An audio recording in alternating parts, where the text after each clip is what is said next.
y'all, welcome back to the channel. Today we flew into the brand new Tulum airport from Mexico City, and we have not been to Tulum in about a year now. We want to come back to see all the changes that they've made and find out how kid-friendly is Tulum in 2024. Not only did they add the new airport, but the Maya train I believe is now up and running, which connects Cancun, Merida, Playa del Carmen, and Tulum all in one, so you don't have to make that long drive anymore.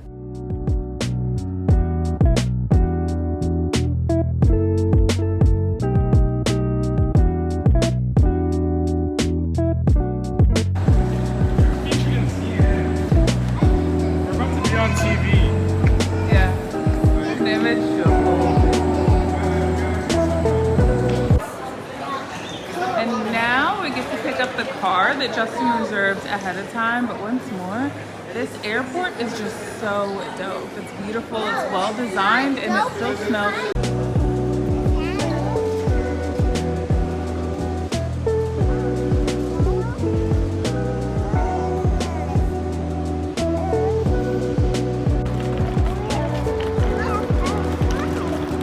Yeah, this is outside. We're outside the Tulum airport right now. We had all the options for shuttles. Oh, they have like a walking trail here. That's really cool.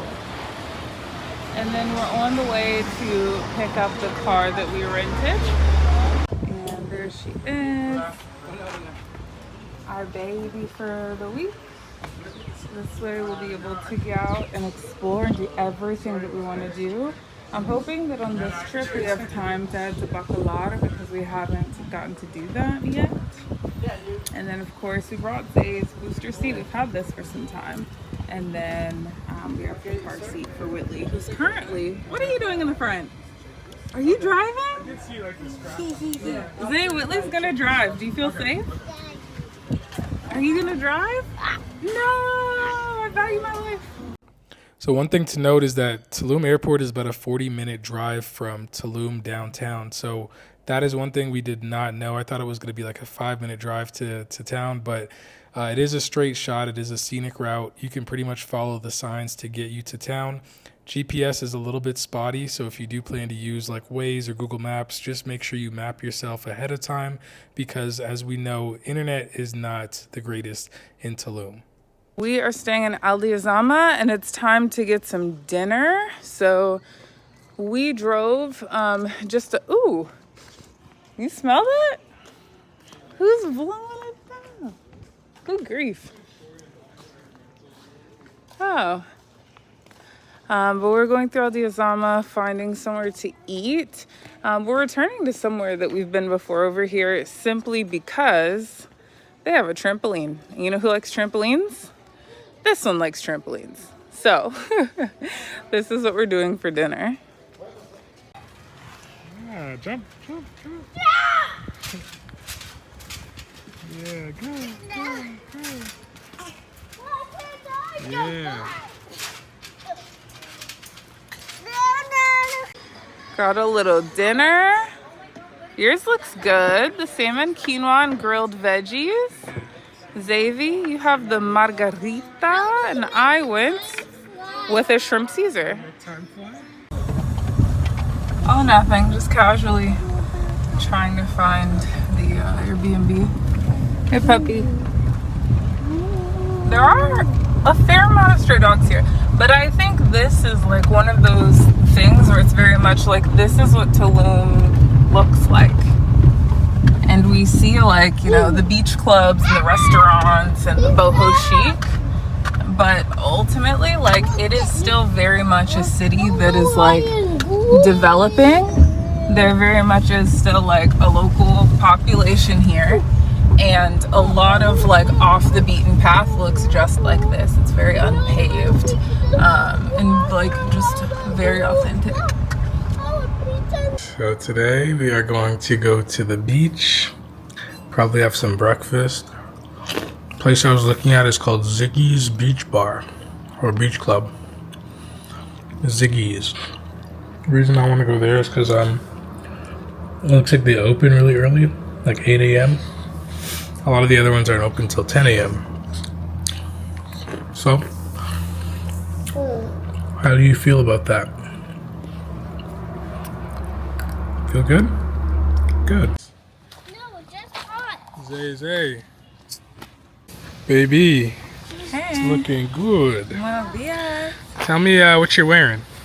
I am wearing some custom Margiela. No. This came from Amazon. Alright, we're heading over to Ziggy's Beach Club. Looks like it's one of the earliest open beach clubs for the day. So we're gonna go check it out. Maybe we'll go do some stuff in the hotel zone as well afterwards. So yeah, let's go ahead and get packed up. One thing that drives me absolutely crazy about Tulum is that a lot of the beaches are privatized. So if you want to spend the day at the beach, your best bet is to go down to the hotel zone and pay to go into a beach club. So it does come with a few pros to going to a beach club as opposed to a public beach. You're going to have access to a restaurant, lounge chairs, very comfortable service. They're going to be pretty much serving you hand and foot. And the hotel zone is full of boutique hotels on both sides. It's one long street.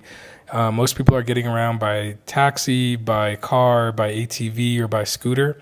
It's not super walkable yet, but it looks like they're making some room for sidewalks or bike paths to get around a little bit easier. We did notice that a lot of times at the beach clubs, this is where we found other kids for our children to play with, since there's not a lot of public parks and play spaces here in Tulum. So going to the beach club was also a nice getaway to find other families, and then our kids would just end up making friends, building sandcastles on the beach. Shade. Shade.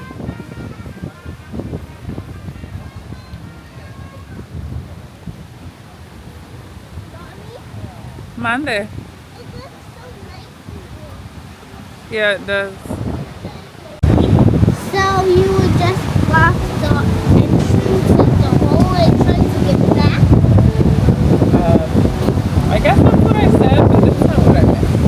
Whoa. What did he mean? What did she mean by that? You're gonna up and blow some sand down onto the entrance. Perhaps. We are at Ziggy's Beach Club, but unfortunately we got here before the beach club actually opens. All the beach clubs open around 10 or 11 a.m. Ziggy's is no different, but we are eating breakfast over here. They said we're more than welcome to like go chill at the beach after we eat breakfast or during breakfast. But if we wanted to stay for the beach club and use the loungers, then there would be an extra charge. And honestly, it's expensive. So with the seaweed situation in the Riviera Maya, we know that winter is the best time to go to avoid sargassum and seaweed. In May, it was hit or miss. Some days were not too bad at all. We didn't see too much seaweed. Other days and other beaches were really bad. So now we're headed to the beach through the archaeological zone. Well, no, I think she said this is like the national park of Tulum. I think the archaeological zone is in here somewhere. But there was a checkpoint, so we had to make sure, or they had to make sure there was nothing, I guess, sketchy in the in the car. And then we had to pay. So we have 2 wristbands, kids are free, and we're headed to the beach.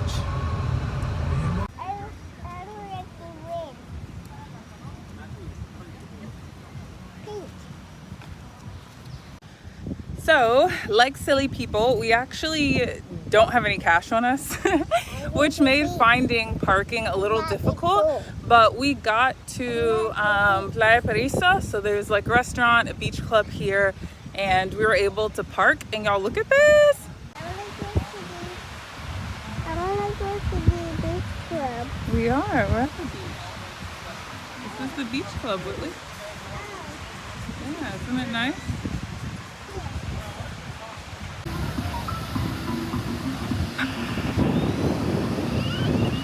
Just stretches for miles and miles.